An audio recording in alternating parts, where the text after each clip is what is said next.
मेरे बच्चों, मैं आज लिया आई हूं तो मुझे मेरे कुछ बच्चों ने रिक्वेस्ट किया है। मुझे पता है कि लिया में मेडिकल कॉलेज नहीं है, तो मैं आज यहां पर अनाउंस करके जा रही हूं इंशाअल्लाह ताला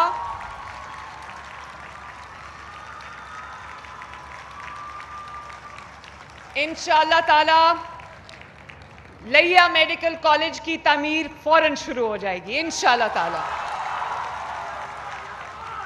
और मुझे ये भी पता चला कि जो लिया यूनिवर्सिटी है उसमें फंड्स की कमी है, तो मैंने आज राना सिकंदर जो हमारे एजुकेशन मिनिस्टर हैं, मुझसे ज़्यादा आप जानते हैं, उन्होंने आपके साथ जो रिश्ता बना लिया है बहुत खूबसूरत रिश्ता है, तो मैं राना को शाबाश भी देना चाहती हूँ कि राना ने और उसके डिपार्टमेंट ने बहुत अच्छा काम किया, स्कॉलरशिप्स में भी, लैपटॉप्स में भी।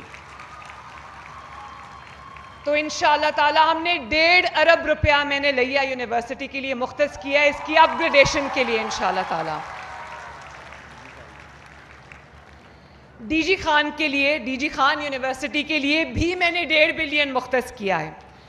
तो 3 बिलियन से इंशाअल्लाह ताला आपकी जो यूनिवर्सिटीज़ हैं, ना सिर्फ ये कि ये अपग्रेड हो जाएंगी, दे विल बी माशाअल्लाह स्टेट ऑफ आर्ट यूनिवर्सिटीज़ इंशाअल्लाह ताला।